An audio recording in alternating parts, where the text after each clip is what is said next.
Good afternoon, students. Thank you for connecting with us again today. I'm gonna be interviewing Dr. Plychek about the social networks influencing men who have sex with men and transgenders, and we're gonna include also some questions about HIV risk. Good afternoon, Dr. Plychek. How are you today? Good, how are you? Good. Thank you for being with us today Yeah. and doing this interview for my study. Okay. If you would like to, if I can ask you, uh, what is your background? What is your background when it comes to for research and your studies?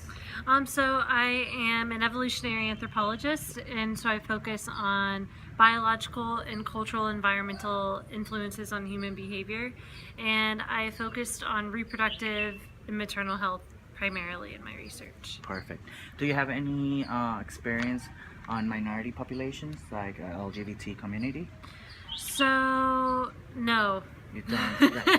We're doing it. We're doing Well, one doing starting it now. tomorrow. But I do focus on marginalized populations that are low income, impoverished. I'm working with the tribal community this year, so in that way, I do work with special populations.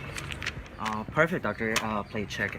Now I would like to ask you, what is your opinion about minority populations here in India, the problems that they're facing?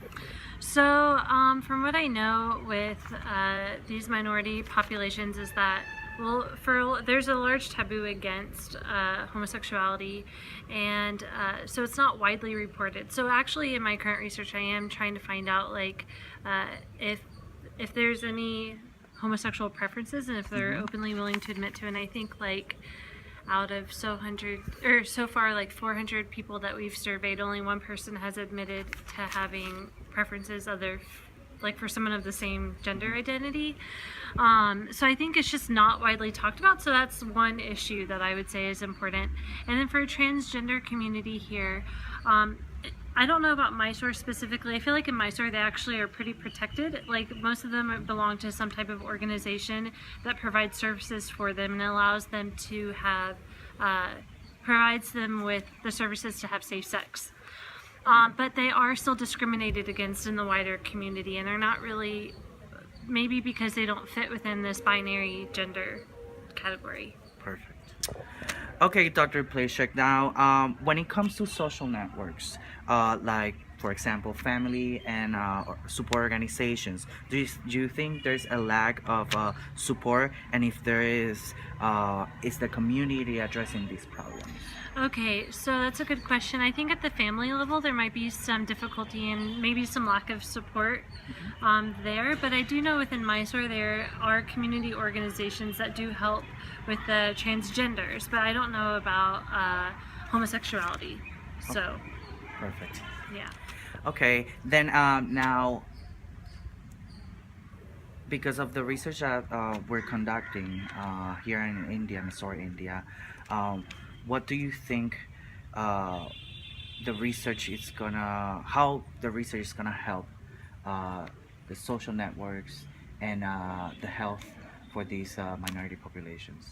Yeah, so I actually think this research is really important because, like, for example, with the Hijadas, which is the transgender population, what we know about them is based on studies from other locations in India. So it's like each state and each city and each population, they're going to have unique problems. So it's like what afflicts a woman here in Mysore is going to be different than what afflicts a woman in North India.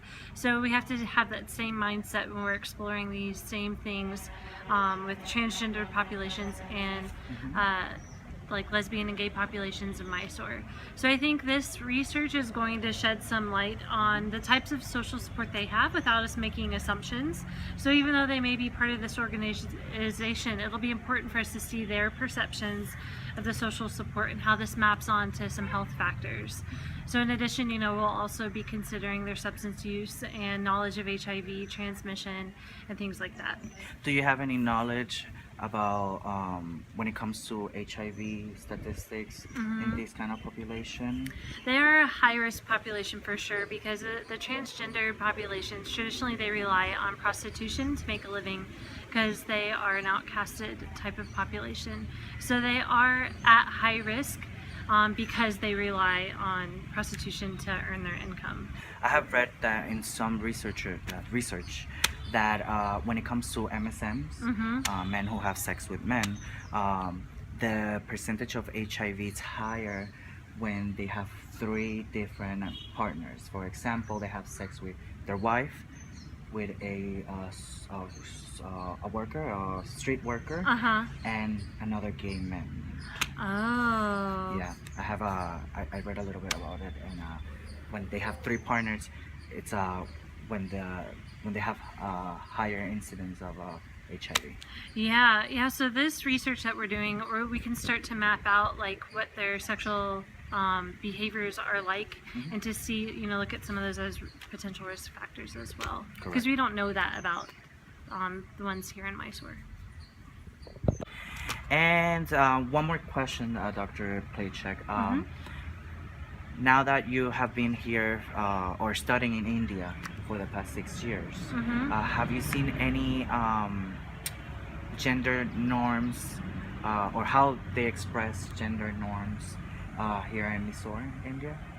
Like alterations? Yes, like in alterations, different yes. types of ways.